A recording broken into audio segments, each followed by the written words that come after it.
What's up, everyone? Welcome back to another episode of Boleros. Sam here with Gab and Maui. Say hello, guys. Hello! Yung nag-polo ko para sa mga UP fans natin. Para sa UP fans, polo si Gab today. We're doing an episode today coming from the game. I think all three of us watched the game live. So coming from Anareneta, that game was crazy. I think it was talk about what can happen within a week. I think last Sunday we were just talking about Ateneo having like this statement game na 2 straight wins, beating the top team. Ngayon naman, if you look at Ateneo's perspective, 2 straight losses coming from the FEU loss and this loss from UP. And then UP, what a bounce back win, losing to Ateneo last Sunday. They didn't have JD, they didn't have CJ Cancino, and yet they found a way to win. What a game from UP. But I want to hear your initial reactions. Let's start with you, Maui. Initial reactions mo sa game na yun. Initial reaction ko sa game, kakaiba ang Ateneo UAAP. I think with Coach Gold and Tab Baldwin, they're now at a stalemate matawag doon. They're at 6-6 in their matchups in the UAAP. 4 out of the 12 games, 4 out of those 12 games have gone to overtime. I can imagine most of those 12 games are tight games. All of those are tight games. It's really a new rivalry. It's really a rivalry. Before kasi it was Battle of Katipunan, but UP was still struggling. Every now and then they would upset Ateneo and get a win. But now it's both programs have really been the best program probably the past 5 years, and I think it's shown dun sa finals appearances of both teams. Initial reactions, I was happy. Si Terence Fortea was finally able to play. He had a great debut, I think. Good to see. Considering he's been out since the off season, I think this was a great game for him. You can clearly see yung excitement niya. He was throwing those wild 3-point shots. But yeah, basically from the UP side, I have to comment 3 guys. I think definitely Jerry Abadiano deserved that player of the game. He's finally breaking out in the UAAP, I would say. He is having his best season to date. If you guys remember, Jerry Abadiano was actually the top recruit of UP. It wasn't Carl Tamayo, it wasn't Terence Fortea. He was a top dog nung high school, and he was actually part of a controversy. He was suspended. They lost 11 games. They had to forfeit 11 games, and they were still in Adamson because of his eligibility. And I think he's finally showing his potential. I think Ateneo purposely left him open, and he made them pay, definitely, with those 3-point shots and follow-away jumpers. What a game by Jerry Abadiano. Next, I have to commend also si Harold Alarcon. We've been calling out Harold Alarcon to have that game. Despite scoring 10 points, I don't think UP would have won that game without Alarcon's composure during the late game. And finally, definitely, I think si Lebron Lopez showed naman how jubilant he was when they won. I think he has to get commendation also. He played a hell of a game, making it impossible for Coach Tab to play Mason Amos in long stretches. I think bumawi siya, in other words, in Filipino.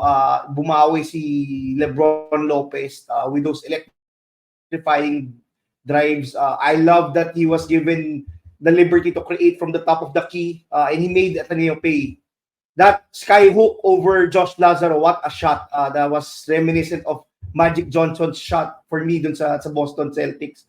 On the Ateneo side, my initial reactions is it really pains me to say that it's been very hard this season. I think during our previous episodes, I mentioned Ateneo having a season similar to LaSalle's season 85 season. I think of all the losses of Ateneo this season, they've lost 5 games. They've won 4. 4 out of the 5 games could have gone their way. They could have won any of those four games. But yeah, it's been painful. But Jared Brown had a hell of a game. I think that UP really did a good job preventing Ateneo from finding Balungay and making him really work for his shots. Chris Kuhn also struggled. I think this is his worst game of the season. We mentioned Chris Kuhn as being part of the MVP race. You have to wonder where we would put him right now. He's out of it. There's no way. He's out of it. Yeah, he's out. From dropping a 0, no way. Yeah, I think Itlog the eh. only way he could make it back is probably if Ateneo sweeps the whole second round after this. But I would argue that Ateneo really needs Kuhn. Despite having his worst game of the season, he still played the most minutes. Without Kuhn, I don't know where Ateneo would be, to be honest. They really don't have a secondary playmaker. Si Jason Credo played a good game in spurts probably kanina, but really without Kuhn, where would Ateneo be? I think only Jared Brown kept Ateneo in the game with his hot shooting. But yeah, this is still a well-played game despite Balungay and Kuhn struggling. I think at one point in the game, they were 1 for 14, both of them. Balungay had a few buckets nung fourth quarter, but I think the UP really did a good job this game with all the adjustments. Nawala yung alas ni Coach Tab from the previous game where he posted up Chris Kuhn and the other guys. I think UP countered that by starting LeBron Lopez at a small forward slot. Maybe Coach Gold really had Coach Tab during this game, but that was a winnable game for Ateneo, definitely. But it's not as painful for me as the FPU game, and it's not as painful for me if I were a UP fan when Ateneo thwarted their chances to sweep the first round.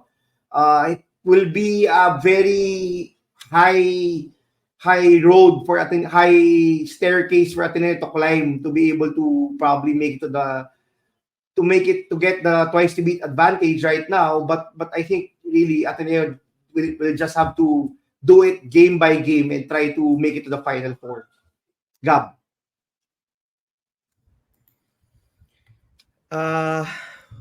Again, it's a painful loss for me, but just two things from UP side. Defensively, they went exclusively zone for the first 3 quarters. They were switching between a 1-3-1 zone and a 2-3 zone, and I thought that was a pretty smart decision. One, it kept their players out of foul trouble. Just like what we said in previous episodes, UP has a size problem. So against Ateneo, I think in the first game, Chris Kuhn, Mason Amos, and Kai Balungay were able to take advantage of their size advantage over UP's smaller perimeter guys and smaller power forwards. If you remember in the first meeting between these two teams, Chris Kuhn was able to get to the basket basically because he was a lot bigger and stronger than the other UP players. Going exclusively zone prevented that. Ateneo with the post-ups and working off of mismatches, which made the decision to go back to man in the fourth quarter pretty weird to me for UP. Again, they were playing exclusively zone for 3 quarters. And in the third quarter, they were pretty successful. They held Ateneo to 9 points. Then suddenly in the fourth, they went exclusively back to man. And I think that triggered the Ateneo 10-0 run to bring them back to the game. And ako talaga, I was watching with a friend and I told my friend, pare, bakit nagbalik sa man-to-man ng UP? Sobrang successful sila sa zone eh. Am I missing something? So that allowed Ateneo to get their groove. It allowed Kai Balungay to go off to get off his usual down screens and get a 3 off. Jared Brown to work off pick and rolls. And that was just a pretty weird decision for me. But yeah, the decision to go exclusively zone for 3 quarters, I think, paid off for UP. And they came with a specific game plan to slow the game down. No, unlike the first game, with the score was in the 80s when regulation ended, and eventually it was 99-89 after overtime. This was a 32-30 game at halftime. Very different from the first game. So I think UP came with the game plan that we're not gonna allow Ateneo to get their offensive groove. We're gonna slow the game down. We're gonna make it a grindhouse game, and they did it. I think they have the advantage because they have better players, position by position than Ateneo. I also thought that defensively, Ateneo had a lot of miscommunications and breakdowns. And in transition, they were pointing and they were leaving shooters wide open way too many times. Offensively, though, Jerry Abadiano was like freaking Kobe Bryant. Jerry Kobe Abadiano. Just give him that nickname. He looked like Kobe. It wasn't that they were leaving them open. They were leaving Abadiano open. I think they were having a lot of miscommunication on defense that led to Abadiano being wide open. And in fairness, even when he wasn't left wide open, he was attacking, giving every defender the bag. Even Sean Keteves couldn't contain Abadiano. I thought he was pretty smart, attacking closeouts and then using his shoulder to create space. I love the way he played. And bawat bato niya parang pumapasok eh. And again, he looked like freaking Kobe Bryant. I couldn't believe what I was seeing. And this is the guy in our and this is the guy in our luck maybe or now who we almost cut from the team. And he's by the way, he was a lock for me. He was a lock for me, to be fair. Okay, si Sam lang yung lock, yung sa atin Maui hindi. Yeah. But yeah, he's completely transformed. This is not just a one game thing for Jerry Abadiano. This has been a season-long thing where his offense has kept UP alive in games. And even to start games, he's usually the first guy off the bat to score buckets for them. So I'm impressed with the evolution of his game. In last season, I thought he was completely just a defensive specialist. A guy you want on the best guard on the opposing team. But now he's completely elevated his game. I love what I saw from Jerry Abadiano. And also from just Malik Diouf. Casually just having a good game without anything flashy. Again, because he was kept out of foul trouble, I thought he was able to take advantage of the mismatches that he got. And I think UP really looked for him when there was a mismatch. And I think they played a good game. And for Ateneo, in the first half, I thought they played really well. I thought they probed the zone really well in the first half. They were the way you probe a zone is the way you beat a zone is by driving, getting kickouts, and making your outside shots. And I thought they were doing that in the first half, which led to a close game. In the third quarter, their shots were not just going in. They were playing against the same zone. And wala hindi mo pasok eh. It sometimes happened. But in the fourth, despite the being down by what? 15? 10? I think it was 10 points. I think 12 ang biggest lead. 13 ang 12. biggest I lead. think so. 13. Yeah. I thought they showed great heart and fight to come back from that game. And shows a little bit of maturity. Jared Brown, that was supposed to be Chris Kuhn. No? That role, the guy who yung with the balls to take over a game, I thought Jared Brown did that. He was coming off picks and he was wide open and he took them. And if it weren't for Jared Brown, we wouldn't be even close to having a chance to win this game. Definitely. Definitely. Diba? So, and also, I really I have to shout out Gio freaking Chu came in the game in the first quarter and had 3 turnovers by himself. And I was just I'm not even sad. I was just laughing. Oh my god. All of those turnovers were the same, di ba? Diba? It looked mostly the same from same action. Yeah, it was all just the Blue post. Eagles just rotating the ball against the zone, finding Gio inside, isolated with Malik Juf, and Gio just freaking panicking. That's panicking. He had no composure. Ako, I think I haven't said it in this podcast, but I've said it to my family and friends outside that I really underestimated the inexperience and youth of this team. There is so much inexperience and youth in Ateneo, and it showed. And a lot of their quote unquote veterans are in their second and third year, and this is their first time that they're playing prominent Heavy roles minutes. in the Yeah. rotation. Yep. Yan din sabi ko sa dad ko. Yeah, and for the most part, halata in this season that their inexperience is costing them games.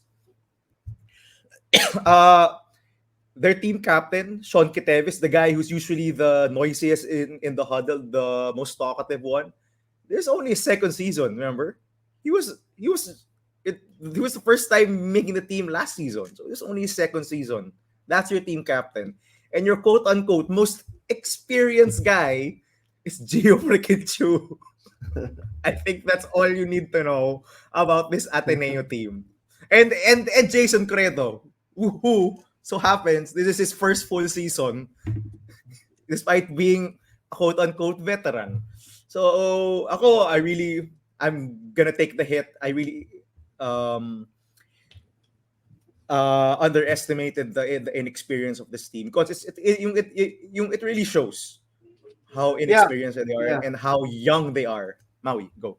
Diba? The fact that they've lost a lot of close games. I think Ateneo is that team this season that has blown leads, has lost close games. I think we can all agree on that. And you can see that they struggle during during crunch time. Say for maybe a few Mason Amos clutch shots, Ateneo could have easily also been. Oh, he's amazing. He's amazing. Yeah? The shot making of Mason Amos, the is crazy. But if Mason Amos didn't hit those shots, maybe Ateneo can also be 2-6 right now, or 2-7. Diba? It's crazy. The season Ateneo is having probably 60 or 70% of their games have been closed.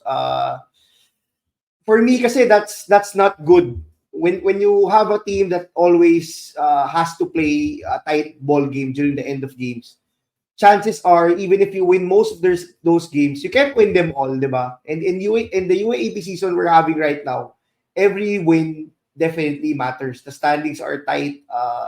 Teams that are from the lower part of the standings are starting to catch up and beating the teams from the top bracket. Even teams like FPU beat Ateneo and almost beat UP. And it's been a crazy season for Ateneo. What I've been preaching since the preseason is really patience for this team. Maybe it will not come this year. Gab mentioned yung youth ng Ateneo team, and it's really showing. Si Kitevis, as Gab mentioned, is only in his second year and he wasn't even playing meaningful minutes last year, diba? Let's be honest. Only Kun and probably si Gomez and Tuati, probably Lazaro were the guys that were getting minutes from the previous season. So and Kai. Yeah. And definitely Kai Balungay, but he was what was he last year? He was probably a fourth option. He had his games, but he also had games that he didn't really perform well. I think Ateneo really just has to build on yung consistency, learning yung consistency and try to build up for next season. If Ateneo makes it to the Final Four, I don't think that they can beat UP twice. Maybe one time, similar to what happened in the first round. But beating a team like UP or NU twice will not have a high probability, in my opinion. So yeah, those were, I think, most of my initial reactions from the game a while ago. But this is not as heartbreaking probably as the FEU loss for me. This is a team against UP. Yeah. Ako, I came into this game without much hope. I had hope, but I wasn't optimistic about our chances to beat UP a second time. I mean, to me, we were expected to lose. UP is 7-1. Yeah. We're 4-4. shown the cracks the whole season, diba? Yeah, so ako, Good game Tama ka, lang. Maui. Good game ang dinadasal I natin going into the Coliseum, to be just honest. make it a competitive game. If there's a chance to win, we take it. But yeah, the FEU game was a lot more painful. I mean, we lost at a freaking buzzer. Diba? And Of a very nasty turnover by Kai Balungay. So I think that was a lot more painful. But just another thing about UP, no, I think this game clearly showed their depth, which is a pretty big weapon for them.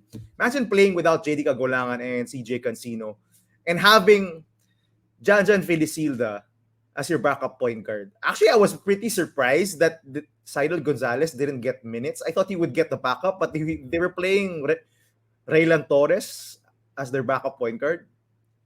Just another side note for those who were saying that Cyril Gonzalez will play more. No. Definitely He's not. still very, With isipin mo with Fortea coming back, di ba? yeah, and with Fortea coming back. I think this is his first game, diba? Yes. That is Fortea. Similar to Yes. season 85. UP unleashed JD Cagulangan na Ateneo. They decided to unleash Terence Fortea on Ateneo. And I think he's with Terence. You know, I've been critical of Terence in season 84. I think he's back to playing his natural position, which is a Shooting guard. an off guard. I don't think he's suited to be a primary playmaker, especially on a team that has so much weapons as UP. But yeah, the depth of UP is crazy. I do love how composed they were, how they took advantage of Ateneo's yung defensive mistakes to get buckets. Sam, we haven't heard from you yet. Ikaw lang naman yung nag-aaral sa UP dito. Yung matuwa ka naman. First of all, tagal mo na hindi nakanood ng game, Sam. This is your comeback to UAAP live basketball. Comeback game ko. Last time I watched pre-pandemic pa, so it's been a while for me. Brought my wife. First time niya to watch UP grad also. So very happy wife when we got home coming from that win. Ako first of all, napakasayo kasi isa lang yung cheer na alam ko sa UP eh. Yung hindi ko nga alam pangalan eh. Basta yung matatapang, matatalino. So they did that cheer. Masaya na ako dahil at least may alam akong cheer sa UP. But let's talk about UP first. I know you guys have pretty much covered everything, but Jerry Abadiano, wow, what a game and what a season he's had so far.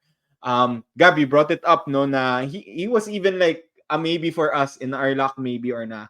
I had him a luck, but I'm pretty sure nobody could have ever predicted Jerry Abadiano to have a season like this. The season that he's having. Because number one, we were talking about it, Gab. Like last season, he was very crucial to the team. Offense was a question mark.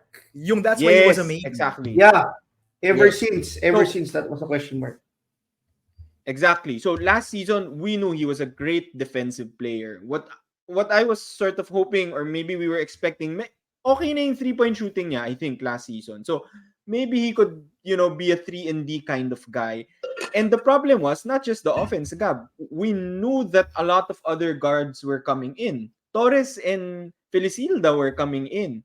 That's why we were worried na, Jerry Abadiano was playing the guard position before. How can he get more minutes? But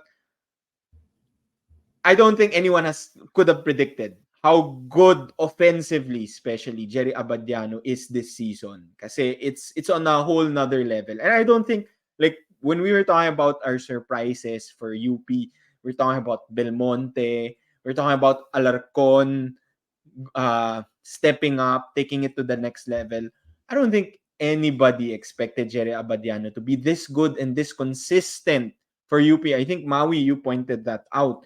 It's not just this game. He's been doing this the past few games. I think he came off the bench today. I think si Torres and si Alarcon started out at the guard position. But he came in. Upside sila, he scored. He scored immediately, and that's what I love about Jerry Abadiano. I mentioned it in a previous episode na whenever he comes in, it's instant offense, which is not something that comes to mind before. Pag pumasok si Jerry Abadiano, may babantayan siya. Babantayan niya yung best player ng kabilang team. But now it's like instant offense when every time Jerry Abadiano comes in. I think Gab, you mentioned it. Really, for me, this is a statement game for UP because it just goes to show it really proves that UP is just that deep. Kasi you don't have your top 2 stars, but other guys can really step up. It's scary. It's scary. This UP team is really scary Balik because tayo sa scary. but you lose the your top 2 stars. Jerry Abadiano steps up, Harold Alarcon. I think even si Alarcon and Diouf, hindi mo mapapansin yung ginawa nila eh. But those were like very crucial things that they did, especially Harold Alarcon with that clutch shot nung mid-range jumper nung bandang dulo. Going on the Ateneo side, I think this was we keep talking about the FEU loss hurting more, but I think this was more crucial or more important because we were coming off that FEU loss. If we had won against FEU, maybe there would have been less pressure to win this game. As you mentioned, Gab, obviously UP is the favorite to win this game. Maybe there was less pressure. I'm sure Ateneo still wants to win this game, diba? But it would have hurt less had Ateneo won against FEU. But the fact na they played poorly against FEU and they put their season in jeopardy again, it was really like a do or die game for Ateneo again because now they're they're fifth actually. They're tied with Adamson, but Adamson beat them. So now their season is in jeopardy again. So I think that's why there was still a lot of pressure in winning this game because they were coming off an FEU loss. And again, I mentioned this at the start of the episode.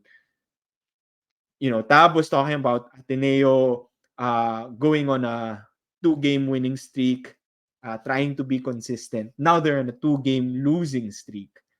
Second time pa lang, Sam, in Coach Tab's era with Ateneo to, by the way. The first time Ateneo lost back-to-back games was in season 79, I think, nung first year daw ni Coach Tab. First year. And first time to lose 5, right? Like the most he has lost in previous seasons is 4. So they are in literally uncharted territory here. It's never happened before in the Coach Tab era.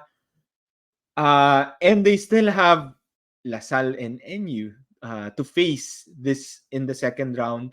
Those are, I think, LaSalle and NU right now are clearly the 2 and 3 teams. Whoever is number 2, it's debatable right now, but those are definitely better teams than Ateneo right now. So yun yung road for Ateneo. I think Maui, sabi mo, mataas na staircase ang kailangan akyatin ng Ateneo.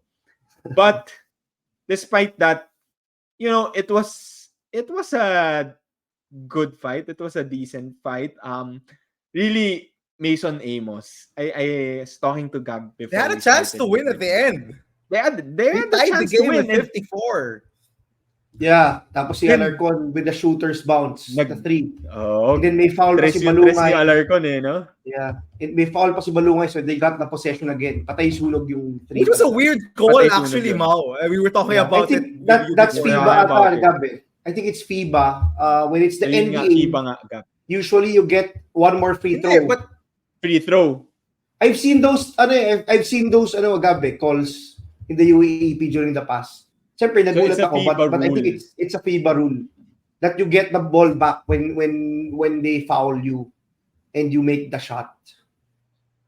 It's a very weird rule. Just for some consistency, because in previous games they were calling that you get a free throw for the guy you fouled.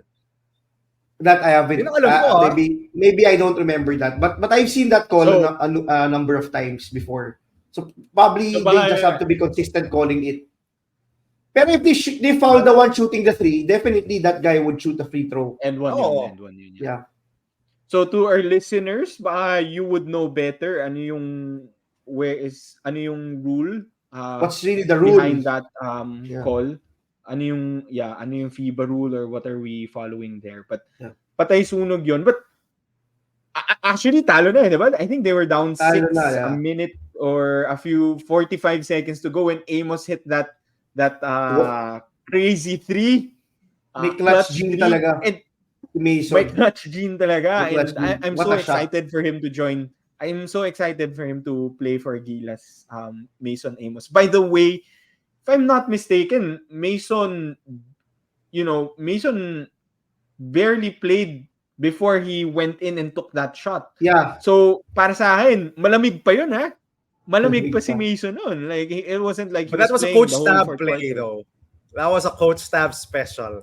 You good saw it play. from how Chris Kuhn was looking for him at the inbound, but he wasn't even looking at Jared Brown, who was wide open for a pass. The play is True. really for Mason Amos in the corner. I'm looking for Mason Amos. So that was a coach stab special. Well, again, Coach Tab, you coming up with big plays at the last minute, and Mason Amos, what Iba a talaga shot. of the timeout. Shooting Yeah, iba performance. talaga.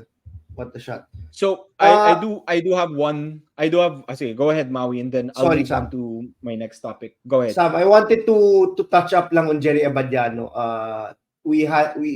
Kasi grabe talaga yung game niya. I think you were mentioning kanina, none of us knew that he was probably gonna have a breakout season, but I think Coach Gold probably knew. I think after one of the breakout games Abadiano had this season, he was interviewed and he mentioned that he was being courted by other schools, but he didn't want to leave. He trusted Coach Gold. He wanted to trust Coach Gold and see out and look and see what will happen yung dun sa development niya. And I think it's really paying off, that trust he put in Coach Gold. So yeah, maybe this is the reason why many people also stay very loyal to Coach Gold. I think most of the players he's handled since the early days, probably even yung grade school, junior days, they've really paid off. I think si Abadiano was a superstar in high school, but he had to adjust, and now who would have thought that he's having his breakout season. I think Coach Gold has to deserves credit for that too. Yun lang. Okay, I do want to raise one thing na maybe a bit concerning for UP. Not sure if you guys have heard anything about JD Kagulangan's health or injury, but I know I was there early. He was doing warm-ups, he was doing all the drills, so I was a bit surprised that he didn't play. But so JD Kagulangan didn't play. He's injured. Not sure about his status in the next Okay lang game. daw, Sam. CJ, okay. Okay lang CJ, daw I si- heard nagkasakit lang. Yeah, Nagkasakit lang. Parang And sa then- presser ni Coach Gold, sabi okay lang daw si JD. They just want to take the JD. precautionary route. Okay, and then now, we've been talking about Malik Diouf not being 100%. If you notice I think it was like the first few minutes of the game, nahulog siya and he was clutching his wrist. So I think one thing that I would look out for UP is really their health. That's JD and Malik that are It honestly sort of doesn't injured. matter for UP. They could have 5 injuries Yung and depth they'd nila. still be great. They'll still be great. It I honestly think does not matter. sa akin, Sam, it's really the one that has to be concerned with the injuries right now has to be NU, definitely. And The you, injuries are yes, piling I up. was gonna say. But UP, they have the And serious personnel. injuries. They can easily replace everyone except Malik Diouf, in my opinion. So Yeah, ako para Okay, sa so akin, there's that was one my person question. na matakot sila na ma-injure si Malik. But Yeah. all others, JD can rest until the finals and they'll still be fine. Parang last year lang, di ba? He Because played CJ. second round lang. Gab. Yeah. Yes. Yeah. To me, okay lang. Kahit ma-injure sila, they're not, they shouldn't be concerned. They have so Hey, much talent yeah. yung at the end of their bench. Yeah, I think it's really also the reason why they're taking the precautionary route on these injuries because they can afford to. Unlike other teams, they really have to play players who are hurt. kasi they don't have other options. I think UP has that luxury, definitely. Okay. I think we pretty much covered everything. Let's briefly talk about the standings and the other teams. With this loss, as I mentioned, Ateneo goes down to number 5. Adamson beat FEU earlier today. Now, Adamson and Ateneo are on a tie, but since Adamson beat Ateneo, Adamson goes up to 4th, Ateneo goes down to 5. LaSalle won against NU, so that makes the 2 and 3s, the fight for number 2, a bit more interesting. You guys mentioned NU facing a lot of injuries, losing a lot of players. LaSalle, I think they're peaking ever since they lost to UP. They've been winning convincingly, and KQ first triple double since CJ Cancino pre-pandemic. Any thoughts on the other games, Maui? Yeah, I think what we've learned this weekend is everyone, the top 3 teams are really solidifying yung position nila in the standings. I think UP is probably a lock to make it as a top 2 seed. They actually clinch yung playoff chances nila for the Final Four. The only way that they cannot make the Final Four if they lose playoff game. NU is at 7-2, LaSalle is at 6-3. Then we have 2 teams at 4-5, 2 teams at 3-6. So definitely, I think the 3 teams above solidified their positions. Barring any meltdowns from LaSalle, I have to say LaSalle because LaSalle has been that team that wins a few games and then finally just throws 2 games. But yeah, I think the That's top 3 Ateneo teams. now, Maui. That's Ateneo. Yeah. Diba? We've been saying that in the podcast that Ateneo is the new LaSalle from season 85.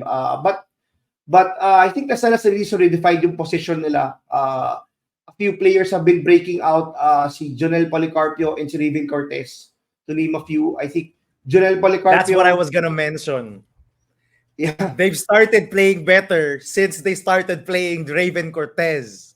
Yes, definitely. And I think Policarpio, to be fair, he's been Austria, good the past Austria few years. Nonoy, and I think I read somewhere that Austria, Manuel. Nonoy, and Manuel are getting less minutes now. So definitely si Policarpio, Cortez, and si Manyalang and BJ David are getting more minutes.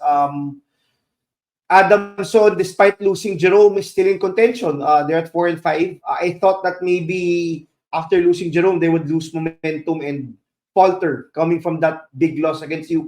But they won against FEU a while ago. So we have 4 teams vying for the 4th slot, definitely. It's going to be a crazy fight for the 4th slot, similar to last season. UST is probably not in contention anymore. That's not a surprise. But yeah, I'm hoping for exciting things to come. Right now, I want as much as any fan wants, I want a crazy UAAP. It's been crazy the whole year. The record clearly does not reflect yung capability ng teams. We've seen a team like Ateneo beat UP and then lose to FEU. We've seen FEU beat Ateneo, then lose to UST. So that's something that I'm looking forward to in the remaining games. I think we have how many games? 5 more games remaining. But yeah, definitely UP solidified themselves. I think si Coach Gold sa presser na mentioned this also. Getting through Ateneo today is a stepping stone also for their quest to get the championship back. Ateneo has been their quote-unquote Waterloo despite them matching up pretty well the past few seasons. But it really goes a long way sa confidence ng players, especially guys like Fortea who just came in, and guys who are getting more minutes like Felicilda and Torres. So yeah, I hope NU gets healthy. That's one thing I'm hoping for during this last 4-5 games. It's sad that Steve Nash probably will miss the whole second round. And it's very concerning to me, especially after watching them against LaSalle the other day. I think LaSalle is speaking at the right time. It's not the KQ show anymore. Other people are starting to contribute. I think si Gab will touch on the Raven Cortez breakout show later. So yeah, excited for what the things what may come during the last 5 games. It's so fast yung season. It's crazy. We're already 9 games into the season. And it's been a crazy UAAP off season and season. I hope it continues. Gab. Okay. Gab, anything to say before we go? Wasn't able to watch most of the games this weekend, so I'd be a bolero if I did mention anything. But I was able to catch some glimpses of Raven Cortez's game, and as I said, man, they're better off playing him because he's a legit roll and pop threat for a pick and roll partner with Nele and Kiamba. But that's all. NU will be fine. I'm not that concerned with NU. I think they just bumped into a LaSalle team that played really well. But otherwise, nothing much to add. Okay. So that's probably it for this episode. We are going to have a 1 week break for the UAAP. I think we won't be having a game on Wednesday. It's a holiday. So I think the next game will be on Saturday, if I'm not mistaken. But don't worry, we'll have something for our listeners sometime this week. We'll launch another episode. So stay tuned for that kasi hindi tumitigil ang UAAP para sa amin kahit after the season. So that's it for today's episode. Comment down below on your initial reactions on that Ateneo versus UP game and let us know. Kwento nyo kay Gab, ano ba yung mga dapat niyang tingnan or malaman from the other games kasi di siya nanood eh. So, kayo na lang magbigay ng bowlers and boleros nyo for the other games. That's it for today. We'll see you again sometime this week. Don't worry. Don't forget, like, comment, subscribe. Bye-bye. Ingat.